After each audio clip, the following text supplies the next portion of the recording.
Welcome back to the Joyful Catholic Leaders Show, where you'll hear stories and insights from those who lead with faith, from the seminary to the parish to the classroom, to the office to the sports field, and everywhere in between. Today we are delighted and honored to be joined by Father Philip Bochanski, Executive Director of Courage International, which is an apostolate for men and women with same-sex attraction and those who love them. Thank you for being here, Father. It's my pleasure. Thanks for the invitation. So a little bit on Father before we get started. He's served as Executive Director at Courage since 2017. Before that, he was chaplain for the Courage Apostolate in the Archdiocese of his hometown of Philadelphia for 5 years, then was appointed the position of Associate Director in Jan 2015. So I've been doing this important work for quite some time, which is great. He's an award-winning author. He's written and edited several books, audio series, and articles on various aspects of church history, catechesis, and spirituality. And in 2019, Pope Francis awarded Father Bochanski the Cross Pro Ecclesia et Pontifice. Am I saying that right? Pontifice, much more eloquent than my Midwestern butchering of that. Pontifice, given in recognition of sustained and exceptional service to the church. So once again, we're honored to have him in studio here in the Twin Cities today, as he was in town to do some work with the St. Paul Seminary's Institute for Ongoing Clergy Formation. Spring Clergy Study Day is what that was. So we're very grateful for Father's time. He was hanging out and talking with fellow priests all day about these important issues and topics we're going to discuss, and he's been gracious enough to give us some time. So thanks again for being here. My pleasure. Okay, I'm going to throw maybe a little bit of a hard-hitting one at you to start, okay? Sure. Catholic teaching on homosexuality and transgenderism is well documented, but often misunderstood. Fair? Probably agree with that statement? I agree with that, for sure. Let's start with one common misconception. Can you pray the gay away? Is that possible? Well, aside from whether it's even possible, it's certainly not what the Catholic Church expects people to even try to do. There's really important distinctions that the Church makes in its teaching about sexual morality in general and homosexuality in particular. We distinguish the person, who's always good because we're created in the image and likeness of God, from that person's inclinations or desires or emotions, and that person's actions. So the Church's teaching is clear that sexual actions between people of the same sex are always immoral, always wrong, because they're always excluding complementarity, the relationship between man and woman, and they're always excluding the possibility of procreativity. However, while the Church's teaching is clear on actions, the Church is equally clear that to experience an attraction or a desire is not a sin, not in itself, right? We have to be responsible for not putting ourselves in situations for our desires to be stirred up. We need to make good decisions about what we do with our desires and how we feel, but it's not a sin to feel a feeling. So there's not any sense in which the Church expects or would require or obligate anybody to, as the saying goes, pray the gay away, right? We don't have to become straight in order to be holy and to be a saint. This is where we are separated from evangelical Christians who would see that as a sin in itself. So, yeah, I think we have to start with understanding where the Church is coming from on that. The other thing, too, is it doesn't just affect people who are living with this experience themselves, but it becomes an issue for their families, too, right? Because we have to help parents to understand that it's not about fixing the situation with their child or with their family, but learning to love one another in the context of this experience, which affects everybody in the family so deeply. So I'm not a psychologist. It'd be a little bit out of my lane to say, does therapy help a person to understand himself or herself better and have an effect on their feelings and attractions? I think in some cases, maybe they can head in that direction, but to start out with that as a goal often doesn't help the person to find what they're looking for. But more importantly than that, the Church isn't requiring or expecting anybody to do anything to change their attractions. The Church is simply trying to help us all to orient our behavior along God's plan for sexuality and relationships. Sure. So I think you kind of did this in a sense, but how might one easily just sort of summarize the elevator pitch for Catholic Church teaching on homosexuality and articulate it to somebody who isn't familiar with this teaching? Well, it goes back to God, the way that God creates us, right? Genesis 1:27. God creates us in his image and according to his likeness, and male and female. And so to be in the image of God means we're made for relationship. To be in the likeness of God means our relationships have to be based on a sincere gift of self, a total gift of self. And then in the same breath that the scripture reveals that we're made for loving relationships, it reveals that we're male and female, which means everything about our sexuality, our bodies, what we can do with our bodies, our desires and attractions, relationships, and intimate actions, all of that is evaluated based on, is this leading me to live out my primary vocation, which is to make a sincere gift of myself in a loving relationship. So when a relationship is based on that truth from the scripture that we're male and female, so complementarity, and that because we're male and female, we can follow God's very first commandment to human beings, which is be fruitful and multiply, that the love which God blesses between man and woman is intended to be fruitful. Then we realize that, well, it's intended to be fruitful because that love is supposed to be an image of God's love, which is permanent and faithful. Well, then we have the context for God's plan or purpose for sexual intimacy. And it's holy and good and fulfilling when it's in the context of a permanent, faithful relationship, marriage, between where the two people are complementary in nature, man and woman, and their relations are open to having children. Okay.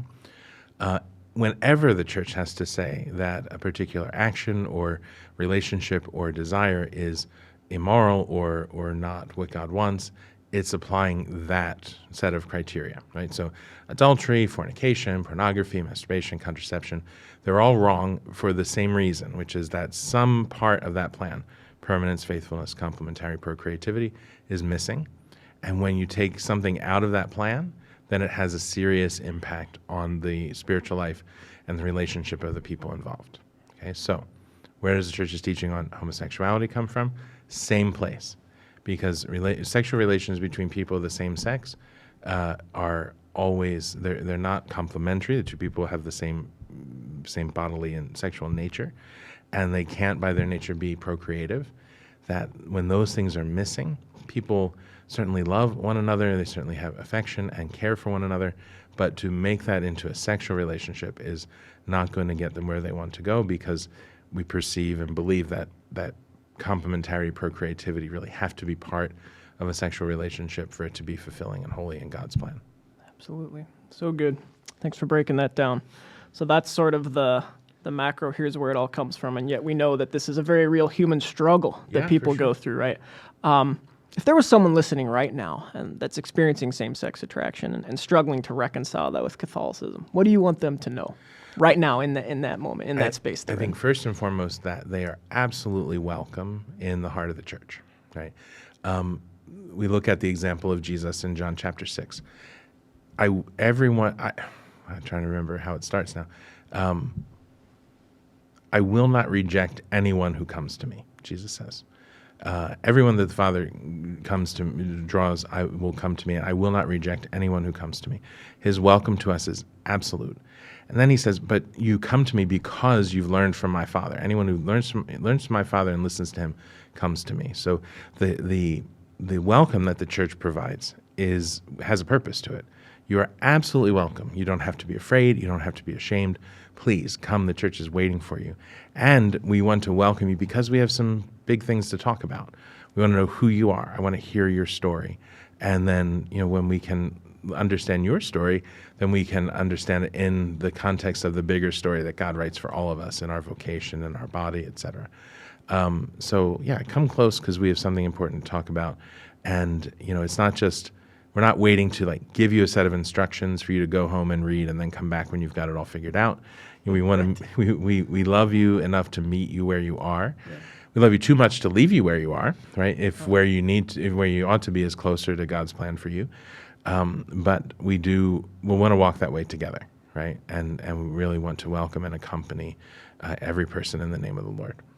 Amen. All right, so I'm going to read a couple excerpts from the Catechism and its section on this particular topic and just have you sort of interpret it for the layperson, okay? So this is from Catechism of the Catholic Church 2357. Homosexuality has taken a great variety of forms through the centuries and in different cultures. Its psychological genesis remains largely unexplained. Many people with same-sex attraction will say, I feel like I was born this way. What gives there? Well, I think, first of all, we have to understand that plan that we've just been talking about and say that if that's really what we believe God has in mind for human beings, then God wouldn't create human beings with an overwhelming desire that's opposite to what he wants, right? Either he'd be contradicting his own will or he'd be setting us up to fail. And neither of those things is true of God. So this experience of attraction to the same sex can be very, feel like the central part of a person's life. It's certainly not the only important thing about them, right? But certainly as we're coming to understand ourselves, coming to understand sexuality and desire and attraction and romance and relationships, usually that's happening around puberty, right? It can kind of take over our sense of who we are. It's easy to kind of start to identify ourselves, see our whole life through that lens, even to the point where we're looking back to things before we even kind of knew what relationships were about, before we could have expressed that, before there were any kind of sexual feelings in our life, because before puberty, we generally aren't thinking in those terms, right? You ask a 10-year-old, are you attracted to girls? Like, ew, girls are yucky, right?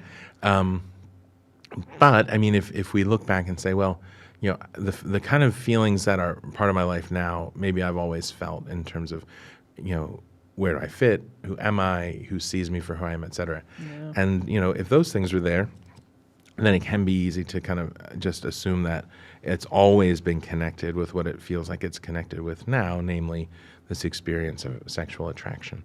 So, I think we have to say gently but consistently, God doesn't make us to have desires that are contrary to his will for us.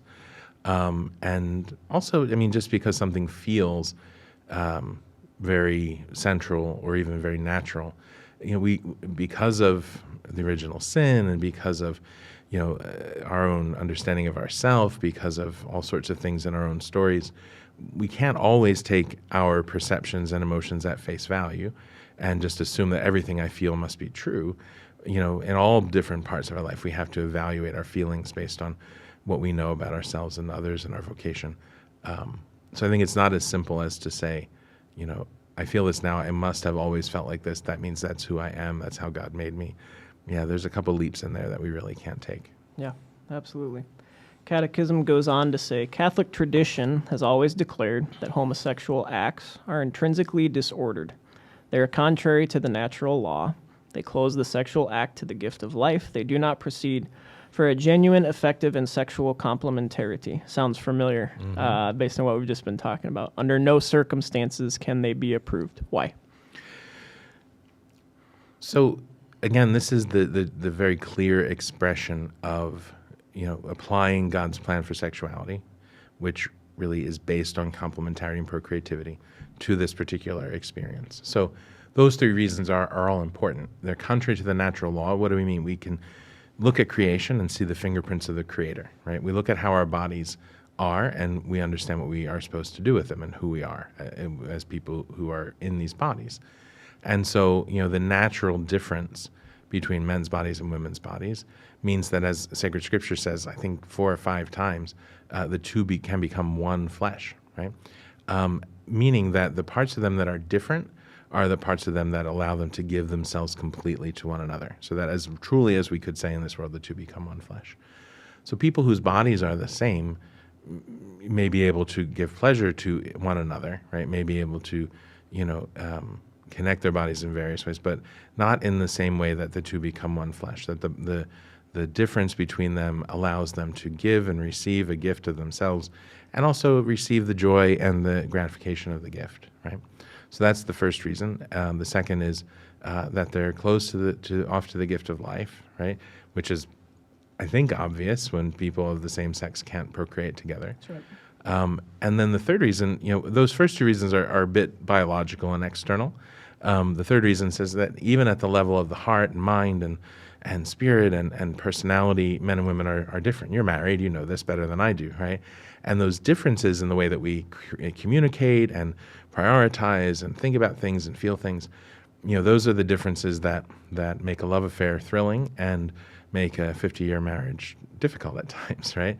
But all of these things, all these realities, they provide a salutary challenge, right? Something to strive with. And I think those things are so important because, our sexuality and the sexual nature of our bodies and our souls, it's a very central, powerful thing. And I think once we know what it's about and how to derive pleasure from it, there's kind of always going to be that temptation to use it selfishly, right? And either to just use my own body for gratification or, be connected to somebody else, but use their body for my gratification.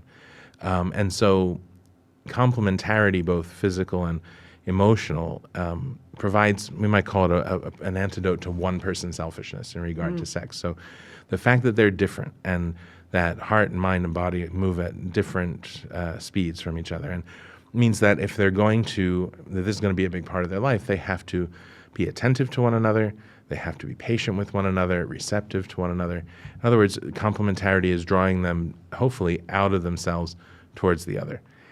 And then procreativity is an antidote to two-person selfishness, right? So if every time they get together, they might end up jointly responsible for another human being for 18 years or more, then it's not enough just to say, do we like each other? Are we attracted to each other? Are we, quote unquote, sexually compatible?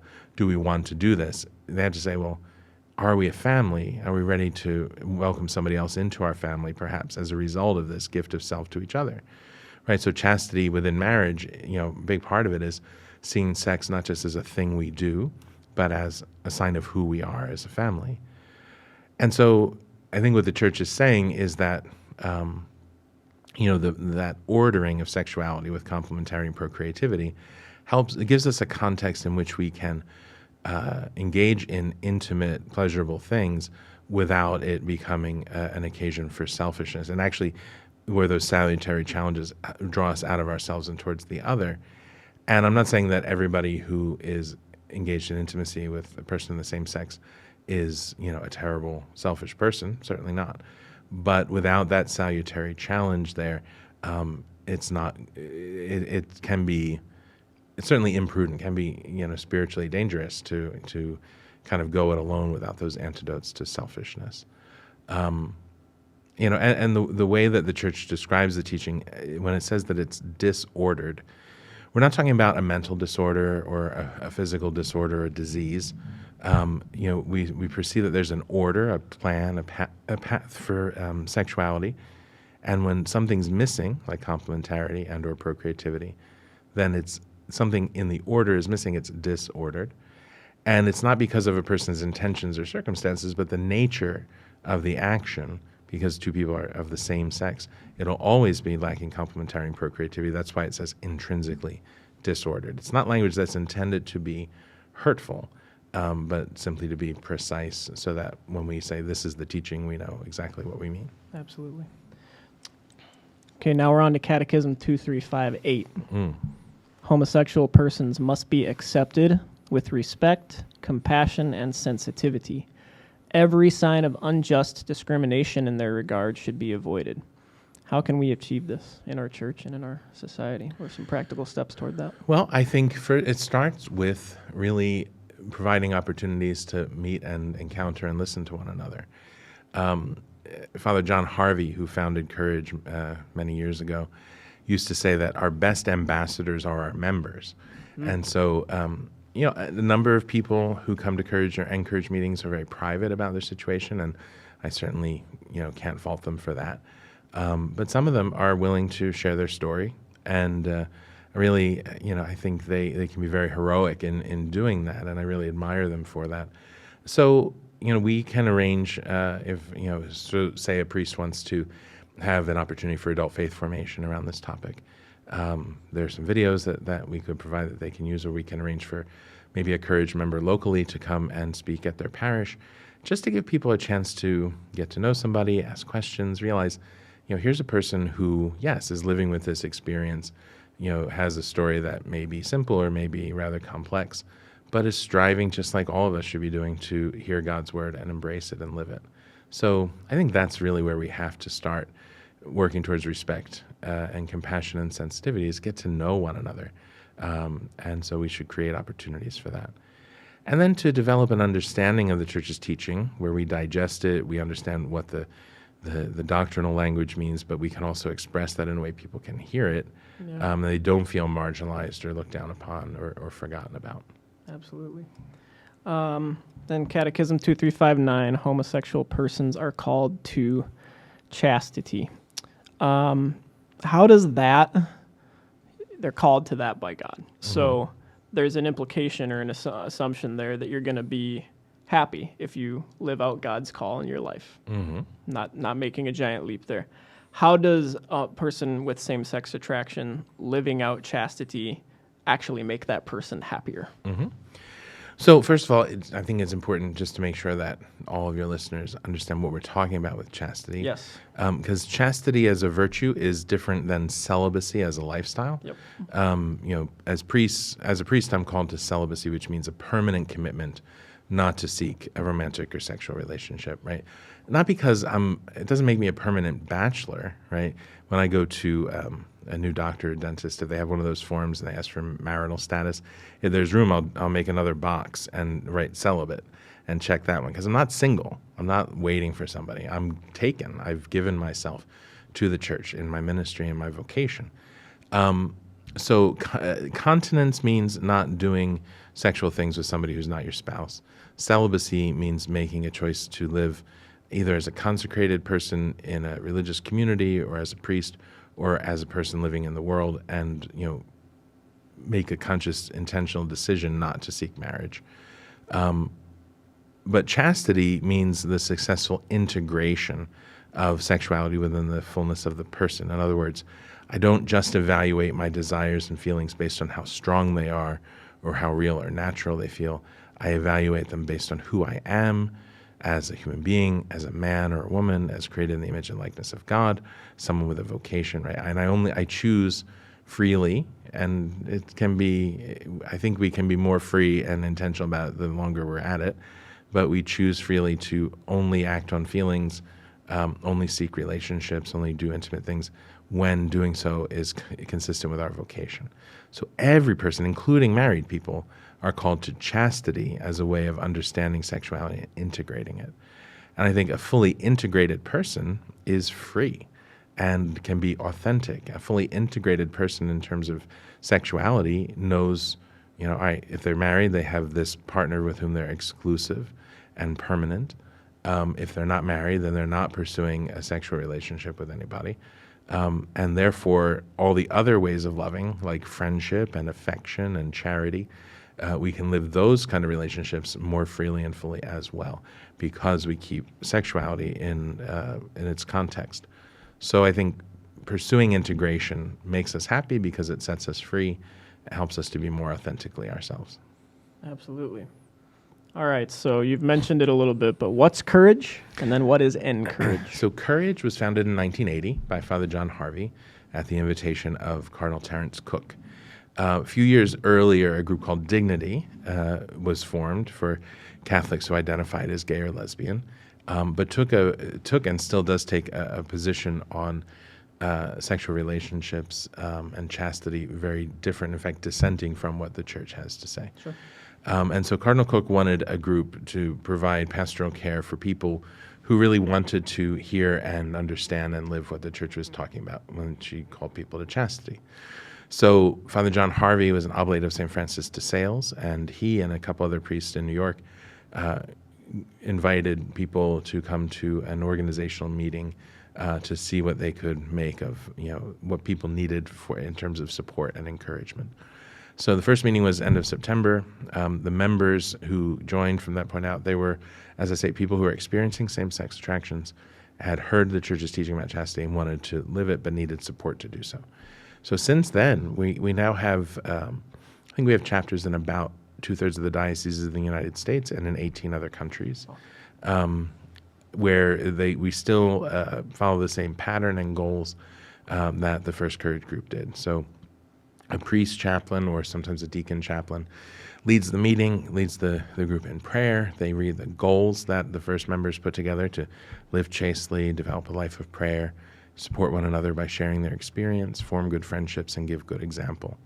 Then every member has a chance to check in, to talk about what's been going on since we saw each other last without being interrupted, right? And then we just take the rest of the time that we have for discussion about maybe something that came up or the season of the year, or Lent's always a time for fruitful discussion about penance and sacrifice.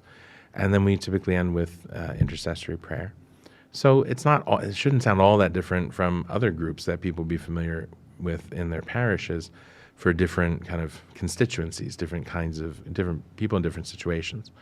And the beauty of a courage group is that everybody knows going in why they're there, and that everybody's striving to pursue a chaste life. And so nobody's going to be shocked if I just need to speak honestly about what's going on. So courage spread pretty quickly, and when it got attention in Catholic press, parents whose sons and daughters were identifying as gay or lesbian and usually weren't practicing the faith anymore, maybe had a partner, they were calling Father Harvey to say, well, how do I keep the faith and keep my family strong and intact?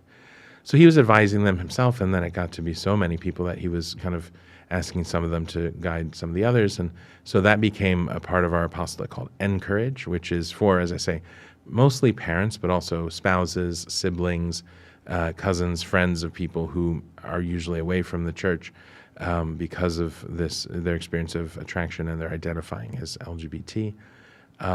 And there's often some frayed or hurt relationships. Sure. And so we give people a chance to come and talk about what they're feeling, but also support and encourage one another. So many times people say, look, I was where you are and I did everything wrong, but this is what I learned in the process. So courage for people who are living this experience themselves, and courage for people whose loved ones are living with it. Fantastic. We'll include links to learn more about both those in the show notes too. Excellent.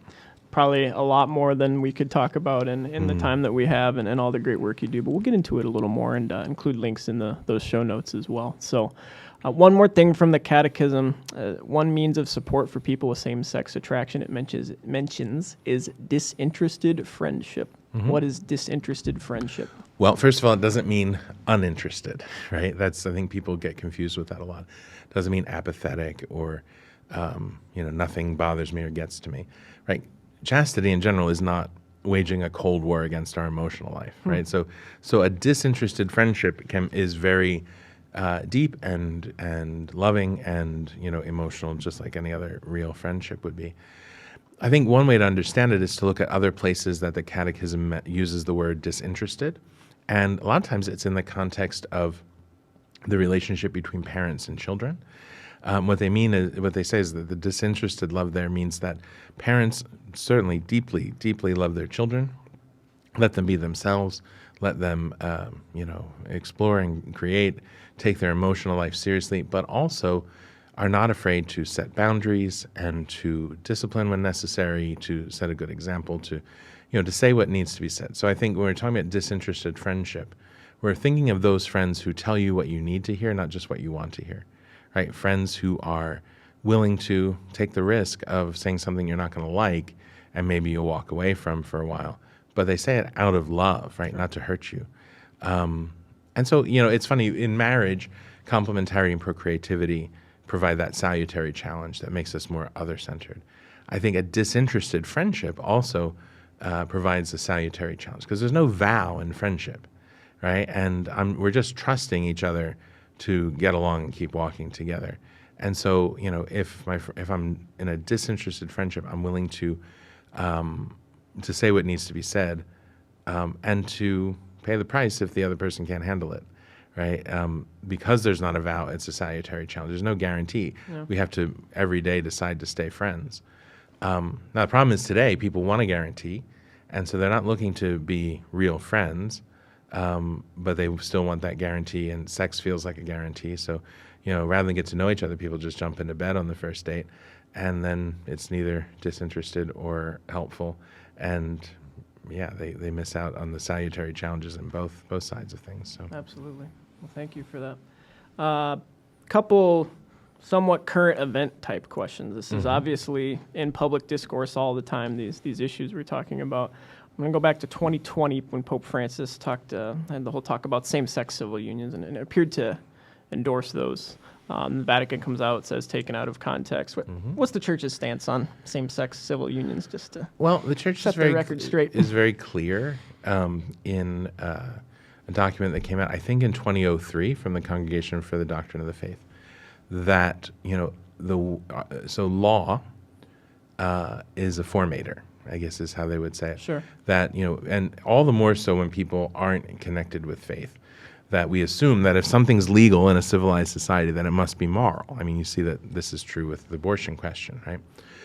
And so that we always have the responsibility to have just laws that are upholding moral realities. Okay, so any kind of concession to unions that are based on sexual attraction and exclusivity and a sexual relationship, like those all are things that are more properly called, the elements of marriage, right? And the reason that the government has an interest in licensing, if you will, and recording marriages is because there's, their spouses have obligations to each other and certainly to their children, right?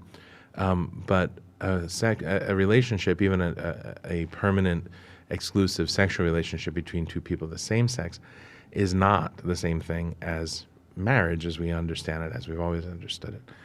And so I think we're kind of past that question in a lot of parts of the world where we just go to, redefining marriage as not involving complementary procreativity, but involving a permanent sexual relationship that's endorsed by the state. So the church is opposed to all of that, to kind of reordering relationships so that they take the place of what we understand as marriage. Now, to my understanding, when the Pope gave the original interview that was used in that documentary, right? First of all, the documentary maker, when they did the interview, cut that part of it out because the Pope wasn't really ready for the question, and told the Vatican they were cutting it out. But then when they made the documentary, put it back in. Okay, so not fair, first of all. Right. And to my understanding, when the Holy Father was talking about that, he wasn't talking about as a current decision or suggestion. He was relating a story from when he was Archbishop of Buenos Aires, and when there was a debate in the Parliament, or House of Delegates, or I forget what the government of Argentina calls it. Anyway, in the legislature. And at the time, the legislature was divided between redefining marriage and, giving a union that was short of marriage, but still would allow people to inherit from one another, to be each other's legal guardian and healthcare proxy, et cetera, et cetera. And I think I'm getting this right, that the Pope, when he gave that interview, was saying, when I was in Buenos Aires and there was a threat that that the legislature would redefine marriage, I suggested that, well, if what you really want is to protect people's rights to choose who's going to take care of them, well, then there could be this opportunity for a civil union, right? But I think at the time he said, but that shouldn't be, from a Catholic perspective, we're not talking about that the assumption would be that that's a sexual union, right? It's people who want to look out for one another. And then they conflated that with something that the Pope said about being accepted by one's family. They said everyone has a right to be in a family. And what he was talking about, my understanding is that parents shouldn't reject their children because they experience same-sex attractions. Right. But in the context that they cut and pasted it, it made it sound like people have a right to form a family as a same-sex couple. So you can see it was all very manipulated. And the Pope knows that, the doctrine of the church is what it is. And the Pope also knows how to change a doctrine of the church. An interview to one reporter ain't it, right? Like if he wanted to change the teaching, he knows how to do it, and he has power to a certain extent to do it, and he didn't do it. Sure. Speaking of changing teaching as part of your work, you've reached out publicly to church leaders on multiple occasions just to reinforce the church's teaching on same-sex attraction, transgenderism, and the like. And this even includes a recent open letter to a pair of European cardinals who, and this is according to the Catholic News Agency, have advocated publicly for the church to change its teaching on homosexuality. What's your message and your approach when you do this? Sure, it's the most fun part of your job. Well, it wasn't not fun, because the question is always, well, how do you help someone to see that what they're doing is not good for them or anybody else? That's right. And I think, first of all, it's important not to impugn people's motives, right? I think both Cardinal Reinhard Marx and Cardinal Jean-Claude Hollerich both said what they said, at least in part, because they don't want to offend people. They want to help people, even people who are identifying as LGBT, to find their place in the church. But they went too far. Cardinal Hollerich said that the scientific and sociological reasons behind the church's teaching are no longer correct, and that's why we have to change the way that the church teaches on this. Cardinal Marx said, the Catechism is not set in stone, and one may doubt what it says. There are certain questions of morality that are not settled at the same level as questions of sexual morality. There are certain teachings that we can develop as we start to understand things better scientifically or whatever. But when we're talking about sexuality, it's written into the nature of the human body, as we've said a number of times already today. And human nature doesn't change. Human bodies don't change, right? And so the way that the Catechism presents the teaching is based on sacred scripture and consistently taught by the tradition of the church, I think has to mean that it's an exercise of the ordinary universal magisterium, and therefore a definitive and an infallible teaching on faith and morals, which is also in harmony with the nature of the human person and our bodies, which have sexual identity. So it can't change. And so for anybody to say that it should change or could change, I think they're raising false hopes. Now, when it comes to a cleric, deacon, priest, bishop, archbishop, cardinal, all of us, before we were ordained, took oaths of fidelity. We professed our faith with the creed. We also said that in regard to definitive teachings of the church on faith and morals, and especially these ones that are based on scripture and tradition, that we swore and we called on God to witness our oath, and we put our hands on the page of the gospel. When we made our oath, we swore that we would hold fast to the teaching, we would shun teachings that are contrary to it, and we would teach it faithfully. Cardinal Marx took that oath multiple times. Cardinal Hollerich took that oath multiple times. And as I said in my letter, Your Eminence, please, I beg you, be faithful to your oath. Because if they were to break that oath and start teaching the opposite, first of all, I think they harm people who are identifying as gay and lesbian or LGBT by raising false hopes. And then every time the church has to say, I'm sorry, we can't actually change the teaching, then those people feel further marginalized. Sure. They're hurting people who are trying to live chastely because they feel unsupported by the church. They're living that way often at a great personal sacrifice. And so, they say to me, does Cardinal Marx not think we need to do this? Does anybody care? They create a scandal in the world and make it look like, we're so divided that things can't be true. I mean, Jesus said at the Last Supper, he prayed that they may all be one so that the world may believe that the Father sent the Son. And then, frankly, and I say this with humility and respect, but also with concern, to break an oath is a grave sin. It's called perjury. We've made that promise calling on God as our witness, right? And so if a person deliberately breaks an oath, then he's guilty of a grave sin. And if he deliberately persists in a grave sin, then that puts eternal salvation at risk.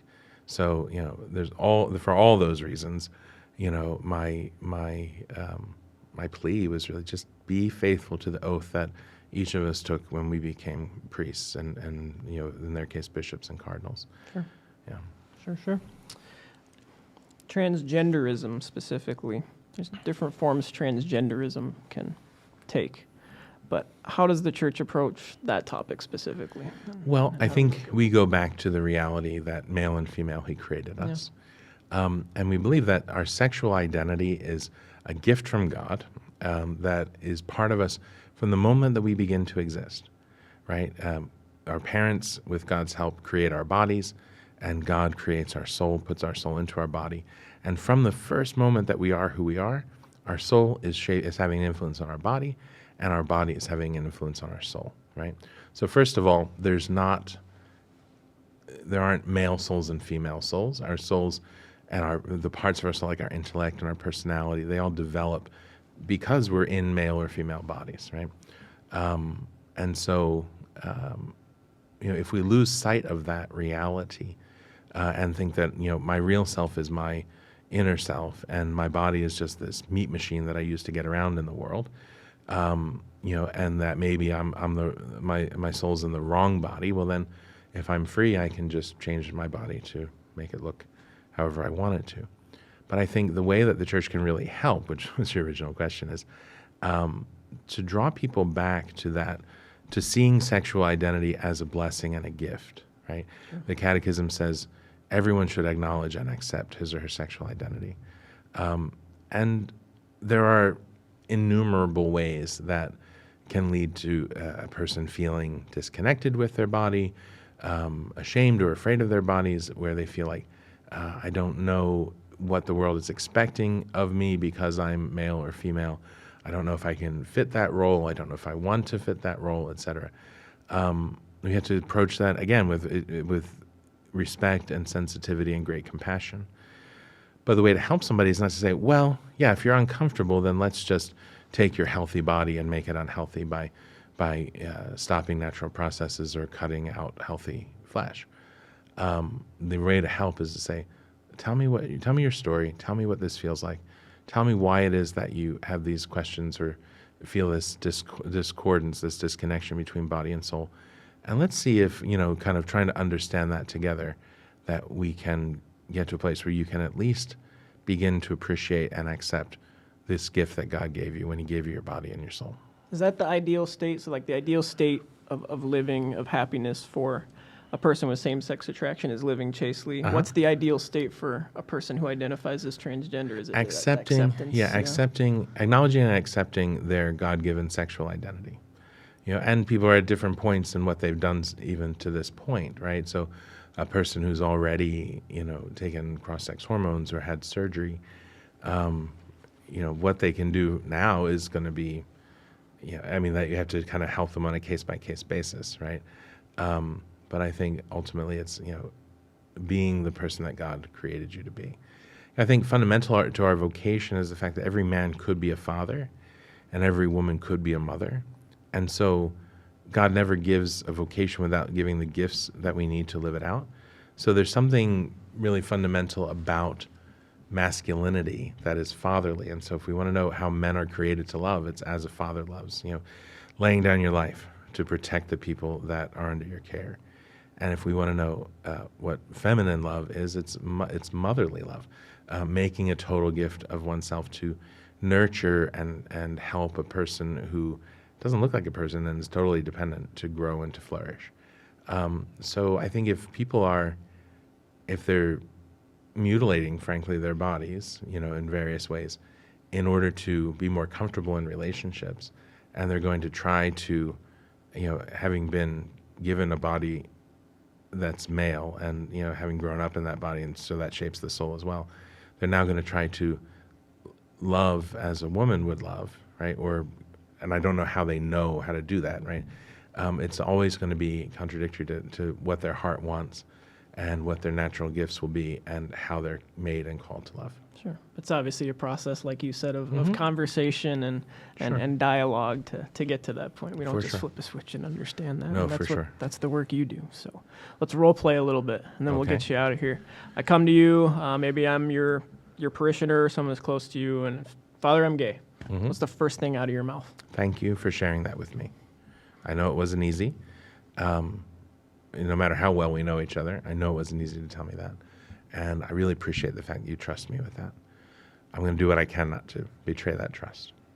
Now, I know you're waiting for me to say what I think, and we can talk about that a little bit, but I don't know what this is like for you, and I want to hear that first, right? You've been thinking about this for a long time. I just heard about it, so I don't want to say too much. I want to listen more than I say today. But I will say, I know that it's an important fact of your life right now, and I can imagine that it's probably the central thing that you're thinking about. I certainly don't think it's the only important thing about you, And if I'm honest, I don't think it's the most important thing about you. The most important thing about you is that you're created by God in his image and likeness, called to relationship, you have a vocation, etc. So I want to know who you are. We can talk about this if you want right now, or we can talk about it some other time.